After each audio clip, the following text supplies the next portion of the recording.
Sir, KRS ಪಕ್ಷ ಆ ರೀತಿಯ ಚರಿತ್ರೆ ನಿರ್ಮಾಣ ಮಾಡುತ್ತಾ 2028ಕ್ಕೆ ವಿಧಾನಸೌಧದ ಒಳಗಡೆ ಹೋಗ್ತಾರಾ? ನೋಡಿ, ಯಾವುದೇ ವಾಮ ಮಾರ್ಗ ಹೇಳ್ಕೊಂಡು ಅಡ್ಡದಾರಿ ಇಟ್ಕೊಂಡು ವಿಧಾನಸೌಧಕ್ಕೆ ಹೋಗ್ಬೋದು ಅಂದ್ರೆ ನಾವು ಆಧಾರಿತ ತುಳಿಯಲ್ಲ.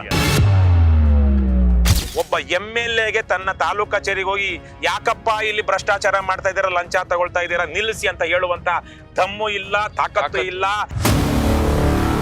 Politics is the last resort of scoundrel ಅನ್ನುವಂತ ಮಾತಿದೆ. ದುಷ್ಟರ ಕೊನೆಯ ನಿಲ್ದಾಣವೇ ಅಂತಿರುವಾಗ ಅದು ಹೇಗೆ ರಾಜಕಾರಣ ಪರಮ ಪವಿತ್ರ ಅಂತಾರೆ ಅಂತ. ತಮಿಳ್ನಾಡಲ್ಲಿ ಇದ್ದೀವಿ, ಎಷ್ಟು ಕೊಟ್ರು ಅಂದಿದ್ದಕ್ಕೆ 10,000 ಕೊಟ್ರು ಒಂದೊಂದು ಓಟಿಗೆ. 3 ಓಟಿತ್ತು 30,000. ಅವ್ರು ತಿಂಗಳು ಪೂರ್ತಿ ದುಡಿದ್ರು ಅವ್ರಿಗೆ 30,000 ಇಲ್ಲ ಬೆಂಗಳೂರಲ್ಲಿ. ಆದ್ರೆ ಒಂದೇ ಎಲೆಕ್ಷನ್ಗೆ 30,000 ದುಡ್ಡು ಬಂತು. ಲಾಲ್ಗುಡಿ ಅನ್ನುವಂತ ಕ್ಷೇತ್ರದಲ್ಲಿ 1 ಓಟಿಗೆ 20,000 ಕೊಟ್ರಂತೆ.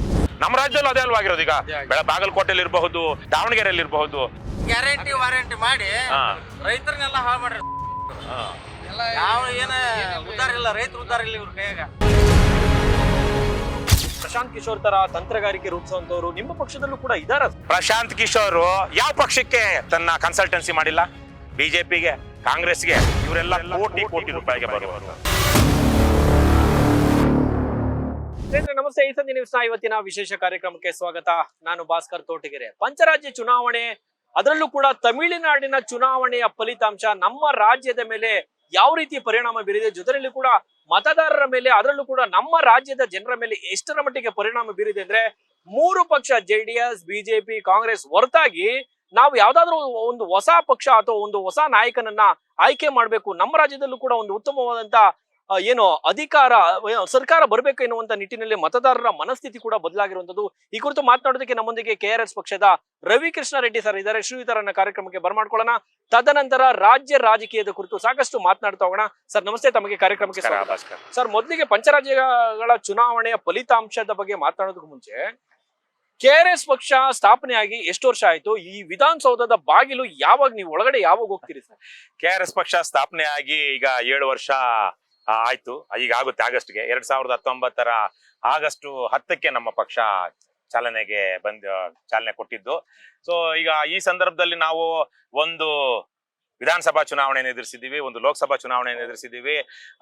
ಪಕ್ಷ ಸ್ಥಾಪನೆ ಆಗೋದಕ್ಕೆ ಮೊದಲೇನೆ ಪ್ರಸ್ತಾವಿತ ಪಕ್ಷ ಅಂತೇಳಿ ಲೋಕಸಭಾ ಚುನಾವಣೆಯಲ್ಲಿ 12 ಜನರನ್ನ ನಿಲ್ಲಿಸಿದ್ವಿ 2019ರಲ್ಲಿ. ಹಾಗಾಗಿ ನಾವು ಒಂದು ವಿಧಾನಸಭೆ, ಒಂದು ಲೋಕಸಭೆ ಚುನಾವಣೆಗಳನ್ನ, ಒಂದು 16 ಉಪಚುನಾವಣೆಗಳನ್ನ ಎದುರಿಸಿದೀವಿ.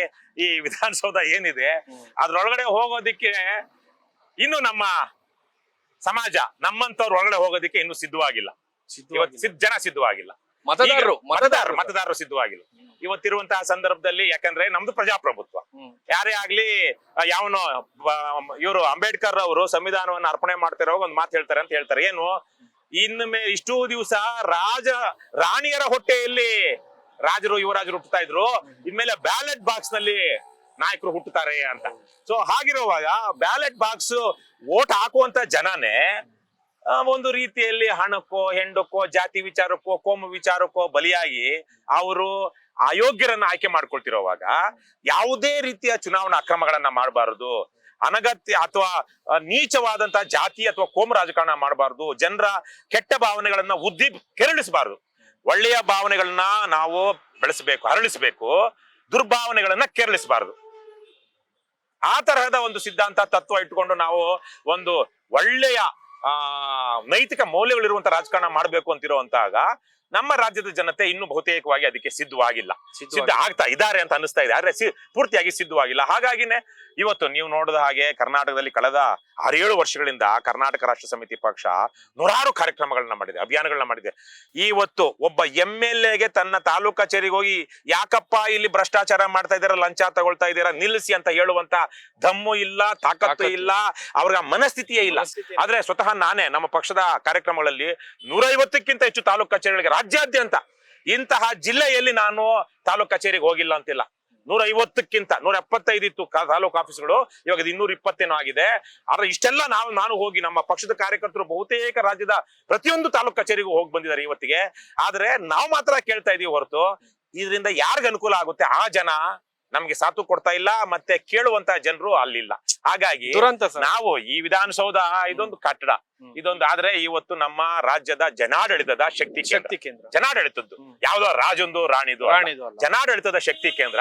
ಅಲ್ಲಿ ಹೋಗುವಂತವ್ರು ಅದೊಂಥರ ಪವಿತ್ರವಾದ ಜಾಗ. ನನ್ನ ಪ್ರಕಾರ ಬಹಳ ಜನ ನಾನೊಂದು ಮಾತಾಡಿದಾಗ ಗಾಬರಿ ಪಟ್ಬಿಡ್ತಾರೆ. ರಾಜಕಾರಣ ಪರಮ ಪವಿತ್ರವಾದದ್ದು ಅಂತೀನಿ ನಾನು. ರಾಜಕಾರಣನ politics is the last resort of scoundrel ಅನ್ನುವಂತ ಮಾತಿದೆ. ದುರುಡರು ದುಷ್ಟರ ಕೊನೆ ನಿಲ್ದಾಣವೇ ರಾಜಕೀಯ ಅಂತಿರುವಾಗ ಅದು ಹೇಗೆ ರಾಜಕಾರಣ ಪರಮ ಪವಿತ್ರ ಅಂತಾರೆ ಅಂತ. ರಾಜಕಾರಣ ಪರಮ ಪವಿತ್ರವಾದದ್ದು ಯಾಕೆಂದ್ರೆ ಇವತ್ತಿರುವಂತಹ ಸಮಸ್ಯೆಗಳನ್ನ ನಿವಾರಿಸುವಂತಹ ಜೀವತ್ತಿನ ಜ್ವಲಂತ ಸಮಸ್ಯೆಗಳಿಗೆ, ಸಾಮಾಜಿಕ ಸಮಸ್ಯೆಗಳಿಗೆ, ಜನರ ಆರ್ಥಿಕ ಕೌಟುಂಬಿಕ ಸಮಸ್ಯೆಗಳು ಸೇರಿದಂತೆ ಒಟ್ಟಿನಲ್ಲಿ ವ್ಯವಸ್ಥೆಯಲ್ಲಿರುವಂತಹ ಲೋಪದೋಷಗಳಿಗೆ ಚಿಕಿತ್ಸೆ ಕೊಡುವಂತಹ ಪರಿಹಾರಗಳನ್ನು ಹುಡುಕುವಂತಹ ಬಹಳ ದೊಡ್ಡ ಜವಾಬ್ದಾರಿ ರಾಜಕಾರಣಿಗಳದ್ದು. ಸರ್, ಇನ್ನು ತಮಿಳುನಾಡು ರಾಜಕೀಯದ ಬಗ್ಗೆ ಮಾತನಾಡ್ಲೇಬೇಕು ಸರ್. ಅಲ್ಲಿ ತಲತಲಾಂತರದಿಂದ ಸುಮಾರು ಒಂದು ಏನು ತಾತ ಮುತ್ತಾತ ಅವ್ರ ಮಗ, ಅವ್ರ ಅಪ್ಪ, ಈಗ ಅವ್ರ ಮೊಮ್ಮಗ, ಹೀಗೆ ತಲತಲಾಂತರದಿಂದ ಡಿಎಂಕೆ ಎಡಿಎಂಕೆ ಒಂದ್ಸಲ ಅವರು ಒಂದ್ಸಲ ಇವರು. ಸೊ ಈ ಪರಂಪರೆಗೆ ದೊಡ್ಡ ಬ್ರೇಕ್ ಹಾಕಿದಂತ ಒಂದು ರಾಜಕೀಯ ಪಕ್ಷ ಯಾವುದು ಅಂದ್ರೆ ಅದು ಟಿವಿಕೆ, ನಟ ವಿಜಯ್. ಈ ಬಾರಿ ದೊಡ್ಡ ಮಟ್ಟದಲ್ಲಿ ಒಂದು ಚರಿತ್ರೆಯನ್ನೇ ನಿರ್ಮಾಣ ಮಾಡಿದ್ರು ಸರ್. KRS ಪಕ್ಷ ಆ ರೀತಿಯ ಚರಿತ್ರೆ ನಿರ್ಮಾಣ ಮಾಡುತ್ತಾ 2028ಕ್ಕೆ ವಿಧಾನಸೌಧದ ಕದವನ್ನ ಮುಟ್ತಾರ, ಒಳಗಡೆ ಹೋಗ್ತಾರ? ಮೊದಲಿಗೆ ನಾನು ವಿಜಯ್ ಅವರಿಗೆ ಅಭಿನಂದನೆಗಳನ್ನ ಸಲ್ಲಿಸ್ತೀನಿ. ಅವರ ತಮಿಳಿಗ ವೆಟ್ರಿ ಕಳಗಂ ಅಂತ ಏನಿದೆ ಆ ಪಕ್ಷಕ್ಕೆ, ಅಲ್ಲಿ ಗೆದ್ದಿರುವಂತವರಿಗೆ, ಕಾರ್ಯಕರ್ತರಿಗೆ ಮತ್ತು ವಿಶೇಷವಾಗಿ ಹಣಕ್ಕೆ, ಹೆಂಡಕ್ಕೆ, ಜಾತಿಗೆ ಜೋತು ಬೀಳದೆ, ಯಾವುದು ಜಾತಿ ಅಂತ ಗೊತ್ತಿಲ್ಲದಂತಹ ವ್ಯಕ್ತಿ, ಆತನ ಕಡೆಯವರು ಯಾರು ಅಂತ ಗೊತ್ತಿಲ್ಲದೆ ಇದ್ರು ಅಷ್ಟೆಲ್ಲಾ ಜನಕ್ಕೆ ವೋಟ್ ಹಾಕದಂತ 36-37% ತಮಿಳರೇನಿದ್ದಾರೆ, ಮೊದಲಿಗೆ ಅಭಿನಂದಿಸಬೇಕಾಗಿದ್ದು ಅವರನ್ನು. ಸರ್, ನಿಮ್ಮ ಅಭಿಮಾನಿಗಳು ಬಂದ್ರು, ಇಲ್ಲ ನೋಡಿದ್ರೆ ಖುಷಿ ಅನ್ಸುತ್ತೆ ಸರ್. ಎಲ್ಲೋ ಒಂದ್ ಕಡೆ ಕಪ್ಪತ್ಗುಡ್ಡ ಹೋರಾಟದಲ್ಲಿದ್ರ ಬಹಳ ದೊಡ್ಡ ಹೋರಾಟ ಅದು. ಕಪ್ಪತ್ಗುಡ್ಡದಲ್ಲಿ 3 ದಿವಸ ಉಪವಾಸ ಸತ್ಯಾಗ್ರಹ ಮಾಡಿದ್ವಿ ನಾವು ಗದಗ್ಗೆ. ಸರ್, ಮತದಾರರ ಮನಸ್ಥಿತಿನೂ ಬದಲಾಗ್ತಾ ಇದೆಯಾ ಅಂತ ಹೇಳಿ ನೋಡಿ. ಈ ತರ ಸಂದರ್ಭದಲ್ಲಿ ಈಗ ಅದೇ ಕಪ್ಪತ್ಗುಡ್ಡದ ವಿಚಾರದಲ್ಲಿ ನಾವೆಲ್ಲ ಹೋರಾಟ ಮಾಡಿದಾಗ ನೀವೆಲ್ಲ ಬೆಂಬಲಿಸಿದ್ದಕ್ಕೆ ಧನ್ಯವಾದಗಳು. ಮುಂದಕ್ಕೂ ಈಗ ಈಗ ಅವ್ರು ಹೇಳ್ತಾ ಇದ್ರು ತಮಿಳ್ನಾಡಲ್ಲಿ ಈ ತರ ಬದಲಾವಣೆ ಆಗಿದೆ ಅಂತ, ಕರ್ನಾಟಕದಲ್ಲೂ ಆಗ್ಬೇಕು ಅಂತ ಅನಿಸ್ತಿದ್ಯಾ ನಿಮ್ಗೆ? ಇವ್ರದೇನು ಗ್ಯಾರಂಟಿ ವಾರಂಟಿ ಮಾಡಿ ಉದ್ದಾರ ಇಲ್ಲ, ರೈತರು ಉದ್ದಾರ ಇಲ್ಲ ಇವ್ರ ಕೈಯಾಗ. ಬೆಂಬಲ ಬೆಲೆ ಬೆಂಬಲ ಬೆಲೆ ಇಲ್ಲ. ಹೌದಾ? ಬೆಳಗ್ಗೆ ನೀಲಪ್ಪ ಕಟ್ಟಿಗೆ ಅವರು MSP ಬೆಂಬಲ ಬೆಲೆ ಇಲ್ಲ, ಬೆಂಬಲ ಬೆಲೆ ಇಲ್ಲ. ರೈತ ಬೆಳೆದಂತ ಬೆಳೆಗೆ ರೈತರು ಬೆಳೆದಂತ ಬೆಳೆಗೆ ಇವತ್ತಿಗೆ ನಯ ಪೈಸೆ ನಮ್ಗ ಉತ್ಪನ್ನ ಇಲ್ಲ. ಇವತ್ತು ಗೊಬ್ಬರ ಹಾಕ್ತಿವಿ, ಆ ನಂತರ ಬೀಜ ಹಾಕ್ತಿವಿ, ಹಾಕಿದಂತ ಬೆಳೆ ಮತ್ತು ಗೊಬ್ಬರ ಅದು ಸಹಿತ ಬರಂಗಿಲ್ಲ. ದುಡ್ದಂತ ಕೂಲಿ, ಇವತ್ತು ಕೂಲಿ ಆಳಿಸ್ತೀವಿ 500-600 ರೂಪಾಯಿ ಕೊಟ್ಟು, ಅವು ಸಹಿತ ಲಾಭದಾಯಕ ಇಲ್ಲ. ಎಲ್ಲಾ ಹಾಳಾಗತ್ತಿದ್ ರೈತ. ಏನ್ ಮಾಡ್ಬೇಕೀಗ? ಇವೆಲ್ಲ ಇಂತ ಸರ್ಕಾರ ಕಿತ್ತೋಗಿಬೇಕು. ಮೂಲ ಇರೋದಲ್ಲಲ್ವಾ? ರೈತ ಬೆಳೆಯೋದು ರಸ, ತಿನ್ನೋದು ಕಸ ಅಂತ ಒಂದು ಗಾದೆ ಇದೆ. ವೈಜ್ಞಾನಿಕ ಬೆಳೆ ಪದ್ಧತಿ ಇಲ್ಲ, ವೈಜ್ಞಾನಿಕ ಬೆಲೆ ಪದ್ಧತಿ ಇಲ್ಲ. ಹೆಂಗ್ ಉದ್ದಾರ ಆಗ್ತೀರಾ? ಬಿಜೆಪಿ ಸರ್ಕಾರನು ಅದ ಐತಿ, ಕಾಂಗ್ರೆಸ್ ಸರ್ಕಾರನು ಅದ ಐತಿ. ಹೇಳ್ತೀರಿ ಮತ್ತೆ ಅದೇ ಸರ್ಕಾರ, ಕೇಂದ್ರ ಸರ್ಕಾರದವರು ರೈತರ ಹೆಸರು ಹೇಳಿ ಬದುಕ್ತಾರ. ಈ ಸಲ ಬದಲಾವಣೆ ಕಾಂಗ್ರೆಸ್ನವರು ರೈತರ ಹೆಸರು ಹೇಳಿ ಬದುಕ್ತಾರ. ಆದ್ರ ಈ ಸಲ ಆಗಬೇಕದ ಬದಲಾವಣೆ ಆಗ್ಲಿದಂದ್ರ ನಾವೆಲ್ಲರೂ ನೇಣ್ ಹಾಕಬೇಕಾಗತ್ತ. ಇದನ್ನ ಹಾಕೊಂಡ ಸಾಯ್ಬೇಕಾಗತ್ತ. ಮತ್ ಹಂಗಲ್ಲ, ವಸ್ತ್ರ ಹಾಕೊಂಡ ಸಾಯ್ಬೇಕು. ಯಾವ ರೀತಿ ಬದಲಾವಣೆ ಆಗಿದೆ ಅದೇ ರೀತಿ ಕರ್ನಾಟಕದಲ್ಲಿ ಬದಲಾವಣೆ ಆದ ಮಾತ್ರ ವಿಕಾಸ ಆಗ್ತೀವಿ, ಇಲ್ಲ ಅಂದ್ರೆ ಸರ್ವನಾಶ. ಒಳ್ಳೆ ಮಾತು ಹೇಳಿದ್ರಿ. Thank you so much sir. ಪ್ರತಿಯೊಬ್ಬ ಯುವಕರಲ್ಲಿ ಥ್ಯಾಂಕ್ ಯು ಸೋ ಮಚ್. ಒಂದು ಇಂಟರ್ವ್ಯೂ ನಡೀತಾ ಇದೆ, ಅವ್ರ ಮೇಲೆ ಮಾತಾಡ್ತಾರೆ ನಮ್ಮವರಿದ್ದಾರೆ.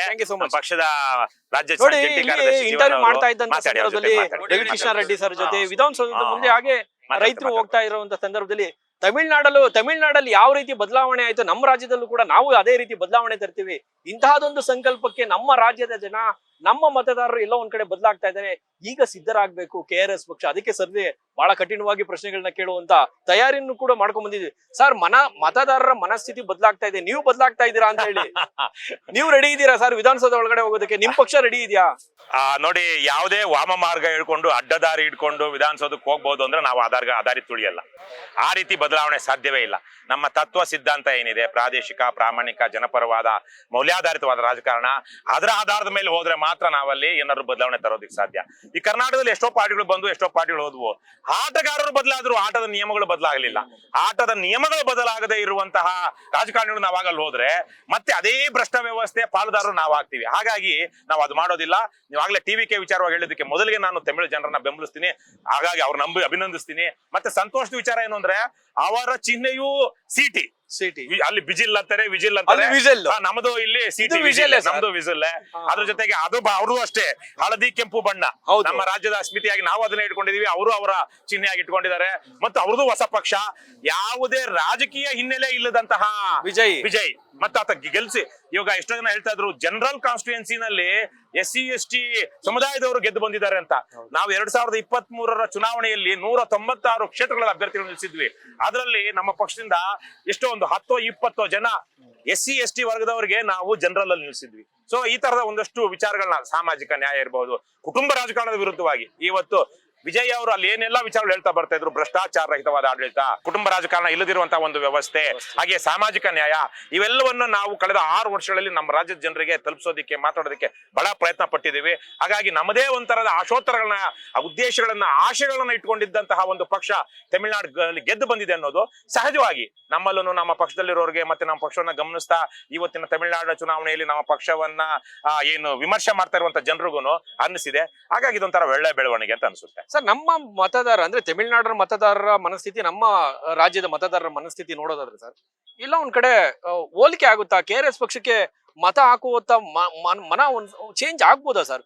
ಸಾಕಪ್ಪ ನಮ್ಗೆ JDS BJP ಈ ಕಾಂಗ್ರೆಸ್ ಕತೆ ಸಾಕು, ನಮ್ಗೆ ಯಾವ್ದಾದ್ರು ಹೊಸ ಪಕ್ಷ KRS ಅಂತ ಪಕ್ಷ ಬೇಕು, ಆ ರೀತಿ ಮನಸ್ಥಿತಿ ಬದಲಾಗ್ಬೋದಾ ಸರ್? ನಿಮ್ಗೆ ಏನ್ ಅನ್ಸುತ್ತೆ? ಈಗ 6 ತಿಂಗಳ ಹಿಂದೆ ನಾನು ತಮಿಳುನಾಡು ಅಂದ್ರೆ ಪತ್ರಿಕೆಗಳಲ್ಲಿ, ಮಾಧ್ಯಮಗಳಲ್ಲಿ ಬರೋದನ್ನ ನೋಡಿ ತಮಿಳುನಾಡಲ್ಲಿ ಏನ್ ನಡೀತಾ ಇದೆ ಅಂತ ನಾನು ಗಮನಿಸ್ತಾನೆ ಬರ್ತಾ ಇದ್ದೆ. ಸ್ವತಃ ನಮ್ಮ ಸೋದರ ಮಾವಂದ್ರು, ನಮ್ಮ ತಾಯಿಯ ತವರೂರು ನಮ್ಮ ಗಡಿ ಭಾಗದವರು, ತಮಿಳ್ನಾಡಿಗೆ ಸೇರಿದಂತವ್ರು. ಹಾಗಾಗಿ ನಮ್ಮ ಸೋದರ ಮಾವಂದ್ರು, ನೆಂಟರು ಎಲ್ಲ ತಮಿಳ್ನಾಡಲ್ಲೂ ಒಂದಷ್ಟು ಜನ ಇದ್ದಾರೆ. ಸೊ ಅವ್ರನ್ನೆಲ್ಲ ವಿಚಾರಿಸಿದಾಗ ಇಲ್ಲ, ಇಲ್ಲೂ ದುಡ್ಡು ಕೊಟ್ಟವ್ರಿಗೆ ಓಟು, ಜಾತಿ ಮೇಲೆ ಓಟು ಅಂತ ಹೇಳ್ತಾ ಇದ್ರು. ಎಷ್ಟೋ ಮಾಧ್ಯಮಗಳಲ್ಲಿ, ಒಂದು ಮಾಧ್ಯಮ ಬಿಟ್ಟು 7-8 ಎಕ್ಸಿಟ್ ಪೋಲ್ಗಳಲ್ಲಿ ಒಂದು 15-20% ಓಟ್ ಬರುತ್ತೆ, ಆದ್ರೆ ಸೀಟ್ ಮಾತ್ರ 5, 10, 20 ಅಂತ ಇದ್ರು. ಆದ್ರೆ ಈ ತರಕ್ಕೆ 107 ಸೀಟು, 36% ಓಟು ಅಂತ ಯಾರು ಅಂದ್ಕೊಂಡಿರ್ಲಿಲ್ಲ. ಹಾಗಾಗಿ ನಾನೇನು ತಮಿಳ್ನಾಡಿಗೆ ಆಕ್ಚುಲಿ ಇತ್ತೀಚೆಗೆ ಒಂದು ಎಲೆಕ್ಷನ್ ಮೊದಲು ಒಂದ್ ದಿವಸ ಯಾವ್ದೋ ಹೊಸೂರ್ ತನಕ ಹೋಗಿ ಬಂದಿದ್ದೆ. ಹಾಗಾಗಿ ಕಳೆದ ಒಂದು 6 ತಿಂಗಳಲ್ಲಿ ನಾನು ತಮಿಳ್ನಾಡಿಗೆ ಏನು ಹೋಗಿಲ್ಲ, ಅಲ್ಲಿನ ಜನರನ್ನು ಮಾತಾಡಿಸಿಲ್ಲ. ಆ ಹಿನ್ನೆಲೆಯಲ್ಲಿ ನೋಡೋದಾದ್ರೆ ತಮಿಳ್ನಾಡಿನ ವೋಟರ್ಸ್ ಈ ಮಟ್ಟಿಗೆ ಕೈ ಹಿಡಿತಾರೆ ಅಂತ ನಾನು ಅಂದ್ಕೊಂಡಿರ್ಲಿಲ್ಲ, ನನ್ನ ಸೀಮಿತ ಗ್ರಹಿಕೆ ಆಧಾರದ ಮೇಲೆ.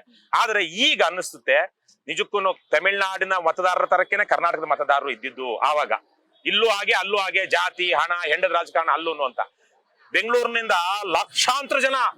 ಲಕ್ಷಾಂತರ ತಮಿಳರು ಬೆಂಗಳೂರಿನಲ್ಲಿದ್ದಂತವರು ಬೆಂಗಳೂರಲ್ಲೂ ವೋಟಿಂಗ್ ಇಟ್ಕೊಂಡು ತಮಿಳ್ನಾಡಲ್ಲೂ ವೋಟಿಂಗ್ ಇಟ್ಕೊಂಡಿರುವಂತ ಲಕ್ಷಾಂತರ ಜನ ಇದ್ದಾರೆ.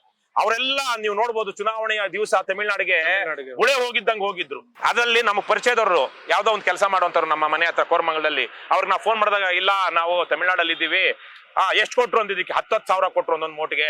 3 ಓಟಿತ್ತು 30,000. ಅವ್ರು ತಿಂಗಳು ಪೂರ್ತಿ ದುಡಿದ್ರು, ಅವ್ರಿಗೆ 30,000 ಇಲ್ಲ ಬೆಂಗಳೂರಲ್ಲಿ. ಆದ್ರೆ ಒಂದೇ ಎಲೆಕ್ಷನ್ಗೆ 30,000 ದುಡ್ಡು ಬಂತು. ಲಾಲ್ಗುಡಿ ಅನ್ನುವಂತ ಕ್ಷೇತ್ರದಲ್ಲಿ 1 ಓಟಿಗೆ 20,000 ಕೊಟ್ರಂತೆ. ನಮ್ಮ ರಾಜ್ಯದಲ್ಲಿ ಅದೇ ಅಲ್ವಾಗಿರೋದು. ಈಗ ಬಾಗಲಕೋಟೆಯಲ್ಲಿ ಇರಬಹುದು ಅಥವಾ ಯಾವ್ದಾದ್ರು ದಾವಣಗೆರೆಯಲ್ಲಿ ಇರಬಹುದು, ಲಕ್ಷಾಂತರ ರೂಪಾಯಿ, ಕೋಟ್ಯಾಂತರ ರೂಪಾಯಿ ಖರ್ಚು ಮಾಡಿದ್ದಾರೆ. ಕೋಟ್ಯಾಂತರ, ಲಕ್ಷಾಂತರ ಅಲ್ಲ, ಸಾವಿರಾರು ರೂಪಾಯಿ ಓಟ್ ಹಂಚಿದ್ದಾರೆ. ಹಾಗಾಗಿ ಅದೇ ತರಹದ ಪರಿಸ್ಥಿತಿ ಇಲ್ಲೂ ಇದೆಯಲ್ಲ ಅನ್ನುವಂತಹ ಒಂದು ವಾತಾವರಣ ಇತ್ತು. ಆದ್ರೆ ಆ ಜಾತಿಯನ್ನ ಮೀರಿ, ಕೋಮು ಭಾವಗಳನ್ನ ಮೀರಿ, ಹಣವನ್ನ ಮೀರಿ, ಹೆಂಡ ಬಿರಿಯಾನಿ ಆಸೆಯನ್ನ ಮೀರಿ ಈ 18 ವರ್ಷದಿಂದ 30 ವರ್ಷ ವಯೋಮಾನದಲ್ಲಿರುವಂತ ಜೆನ್ಸಿಗಳು ಅವರೆಲ್ಲನೂ ಓಟ್ ಹಾಕಿರೋದು ಇದೆಯಲ್ವಾ, ಇದು ನಿಜಕ್ಕೂ ಕ್ರಾಂತಿಕಾರಕವಾದಂತಹ ಬೆಳವಣಿಗೆ. ಹಾಗಾಗಿ ತಮಿಳುನಾಡಿನವರು ಸಿದ್ಧವಾಗೋದಾದ್ರೆ ನಾವು ಕರ್ನಾಟಕದವರು ಒಂದು ರೀತಿಯಲ್ಲಿ ಕನ್ನಡ, ತಮಿಳು, ತೆಲುಗು, ಕೇರಳದವರು ಎಲ್ಲಾನು ಒಂದು ರೀತಿಯಲ್ಲಿ ಒಂದಲ್ಲ ಒಂದು ರೀತಿಯಲ್ಲಿ ಪ್ರಾದೇಶಿಕವಾಗಿ ನಾವು ಅಣ್ತಮ್ಮಂದ್ರೆ ಅಲ್ವಾ. ಹಾಗಾಗಿ ನಮ್ದೇ ಹಲವಾರು ಸಂಪ್ರದಾಯಗಳು. ಈಗ ನಮ್ಮ ಆಂಧ್ರದ ತೆಲುಗು ದೇಶಂನ ಅವರು ಟಿ ಶರ್ಟ್ ಹಳದಿ, ಆಂಧ್ರದಲ್ಲೂ ಅಷ್ಟೇ ಕೆಂಪು ಹಳದಿ, ತೆಲಂಗಾಣದಲ್ಲೂ ಅಷ್ಟೇ ಕೆಂಪು ಹಳದಿ. ಅಂದ್ರೆ ಇಡೀ ದಕ್ಷಿಣ ಭಾರತಕ್ಕೆ ಕೇರಳ ಬಿಟ್ರೆ ಈ ಹಳದಿ ಮತ್ತು ಕೆಂಪು ಏನಿದೆ, ಅರಿಶಿನ ಕುಂಕುಮ ಅನ್ನುವ ರೀತಿನಲ್ಲಿ ಅದೊಂದು ರೀತಿನಲ್ಲಿ ಅಸ್ಮಿತೆಯ ಗುರುತು.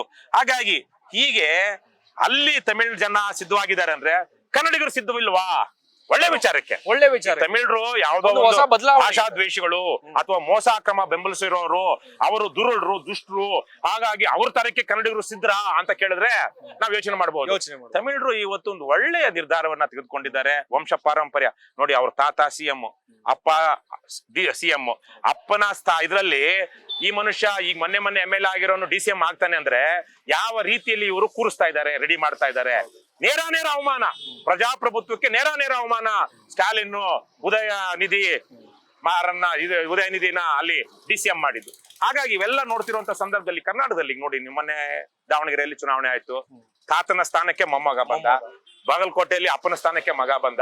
ಇಲ್ಲಿ ಒಂದೇ ಕುಟುಂಬದಲ್ಲಿ ಅಪ್ಪ MLA, ಅಮ್ಮ MP, ಮಗ MLA. ಅಪ್ಪ ಜೊತೆಗೆ MLA ಜೊತೆಗೆ ದೊಡ್ಡ ಜವಾಬ್ದಾರಿಯುತವಾದ ಮಂತ್ರಿ. ಸೊ ಹೀಗಿರುವಾಗ ಜನ ಇದನ್ನೆಲ್ಲ ನೋಡಿ ತಿರಸ್ಕಾರ, ಅಸಹ್ಯ ಅನ್ಸ್ಕೊಳಲ್ವಾ? ಹಾಗಾಗಿ ಅದೇ ಆಗಿದ್ದು ತಮಿಳ್ನಾಡಲ್ಲಿ. ಹಾಗಾಗಿ ಇವತ್ತು ಕರ್ನಾಟಕದಲ್ಲಿ JCB ಅಂತೀವಿ ನಾವು. ಈ ಭ್ರಷ್ಟ ಪಕ್ಷಗಳೇನಿದೆ ಇವತ್ತು ಸಾಂಪ್ರದಾಯಿಕ ಪಕ್ಷಗಳು ಕರ್ನಾಟಕದಲ್ಲಿ JDS, ಕಾಂಗ್ರೆಸ್, ಬಿಜೆಪಿ ಅವರ ಪಕ್ಷಗಳಲ್ಲೂ ಇವತ್ತು ತಳಮಳ ಆಗಿದೆ. ಆಡಳಿತ ವಿರೋಧಿ ಅಲೆ ಇಲ್ಲ ಅಂದ್ರೂ ಸೋಲ್ತಾನೆ ಅಂದ್ರೆ ಇಲ್ಲಿರುವಂತವ್ರು ಸಿದ್ದರಾಮಯ್ಯನವ್ರು ಸೋಲಿಲ್ವಾ 2018ರಲ್ಲಿ? 2018ರಲ್ಲಿ ಅವರು ಹುಟ್ಟಿ ಬೆಳೆದಂತಹ ಊರಿನ ಕ್ಷೇತ್ರದಲ್ಲೇ ಸಿದ್ದರಾಮಯ್ಯ ಚಾಮುಂಡೇಶ್ವರಿ ನಂದು ಅನ್ನೋ ಅಂತ ರೀತಿಯಲ್ಲಿ ಸೋತ್ರಲ್ವಾ? ಹಾಗಾಗಿ ಆ ತರಹದ ಪಾಠವನ್ನ ನಮಗೂ ಕಲಿಸಿದ್ರೆ ಹೇಗೆ ಅಂತ ಇಲ್ಲಿರುವಂತವ್ರು ಇವತ್ತಲ್ಲಿ ಸಭೆ ನಡೀತಾ ಇರ್ಬೇಕು, ಅಲ್ಲಿರುವಂತವ್ರು ಯೋಚನೆ ಮಾಡ್ತಾ ಇದ್ದಾರೆ. ಅವರು ಏನಂತಾರೆ ಅನಧಿಕೃತವಾಗಿ ಅಂದ್ರೂ ಅನಫಿಷಿಯಲ್ ಆಗಾದ್ರೂ ಇವತ್ತು ತಮಿಳುನಾಡಿನ ಚುನಾವಣೆಗಳ ಫಲಿತಾಂಶದ ಬಗ್ಗೆ ನಮ್ಮ ರಾಜ್ಯದಲ್ಲೂ ಆಡಳಿತ ವಿರೋಧಿ ಅಲೆ ನಮ್ಮನ್ನ ಸುಡಬಾರ್ದು ಅಂದ್ರೆ ನಾವೇನ್ ಮಾಡ್ಬೇಕು ಅಂತ ಖಂಡಿತವಾಗಿ ಅಲ್ಲಿ ಇನ್ಫಾರ್ಮಲ್ ಆಗಾದ್ರೂ ಮಾತಾಡ್ತಾ ಇರ್ತಾರೆ. ಸೊ ಹಾಗಾಗಿ ತಮಿಳರು ಸಿದ್ಧವಾಗಿ ಈ ತರ ಮಾಡಿದರೆ, ಕನ್ನಡಿಗರು ಆ ತರಹದ ಒಂದು ದಿಟ್ಟತನವನ್ನಾಗಲಿ ಪ್ರಾಮಾಣಿಕತೆಯನ್ನಾಗಲಿ ಅಥವಾ ನ್ಯಾಯವನ್ನಾಗಲಿ ಎತ್ತಿಡಿಯೋದಿಲ್ವ ಅಂದ್ರೆ ಖಂಡಿತ ಎತ್ತಿಡಿತಾರೆ. ಅದಾಗುತ್ತೆ ಅಂತ ಒಂದು ನಂಬಿಕೆ ಇದೆ ಸರ್. ಇನ್ನು ನಿಮ್ಮ ಪಕ್ಷದಲ್ಲೂ ಕೂಡ ಈ ಪ್ರಶಾಂತ್ ಕಿಶೋರ್ ತರ ತಂತ್ರಗಾರಿಕೆ ರೂಪಿಸುವಂತವ್ರು ನಿಮ್ಮ ಪಕ್ಷದಲ್ಲೂ ಕೂಡ ಇದಾರ ಸರ್? ಆ ರೀತಿ ಇಲ್ಲ. ತಂತ್ರಗಾರಿಕೆ ಉಪಯೋಗಿಸುವಂತದ್ದು ನೋಡಿ, ಪ್ರಶಾಂತ್ ಕಿಶೋರ್ ಇರ್ಬೋದು, ಐಪ್ಯಾಕ್ ಇರ್ಬೋದು, ಅಥವಾ ಕಾಂಗ್ರೆಸ್ನವ್ರು ಅದ್ಯಾರೋ ಒಬ್ಬ ಆಂಧ್ರದ ವ್ಯಕ್ತಿಯನ್ನ ಕರ್ಕೊಂಡು ಬಂದು ಇಲ್ಲೆಲ್ಲ ಪೋಲ್ಸ್ಟರ್ಸ್ ಸ್ಟ್ರಾಟಜಿಸ್ಟ್ ಅಂತೆಲ್ಲ ಮಾಡಿದ್ರಲ್ವಾ, ಇವರೆಲ್ಲ ಕೋಟಿ ರೂಪಾಯಿಗೆ ಬರುವಂತವ್ರು. ಇವ್ರು ಯಾರುನು ಪ್ರಶಾಂತ್ ಕಿಶೋರ್ ಯಾವ ಪಕ್ಷಕ್ಕೆ ತನ್ನ ಕನ್ಸಲ್ಟೆನ್ಸಿ ಮಾಡಿಲ್ಲ? ಬಿಜೆಪಿಗೆ, ಕಾಂಗ್ರೆಸ್ಗೆ, ಬಹುಶಃ RJDಗೂ ಅಥವಾ ಇವಾಗ SP ಗೂ, ಶಿವಸೇನೆಗೆ, ಜಗನ್ಮೋಹನ್ ರೆಡ್ಡಿಗೆ ದುಡ್ಡು ಯಾರು ಕೊಟ್ರೆ ಅವ್ರಿಗೆ ಡಿಸ್ಸರ್ವಿಸ್ ಟು ದ ಡೆಮಾಕ್ರಸಿ. ಅದು ಸರಿಯಲ್ಲ. ಅದು ಸರಿ ಕೃತಕವಾದ ಒಂದು ವಾತಾವರಣವನ್ನ ಸೃಷ್ಟಿ ಮಾಡುವಂತಹದ್ದು. ಸೊ ನಾವು ಆ ತರದ್ರಲ್ಲಿ ನಂಬಿಕೆ ಇಟ್ಟಿಲ್ಲ.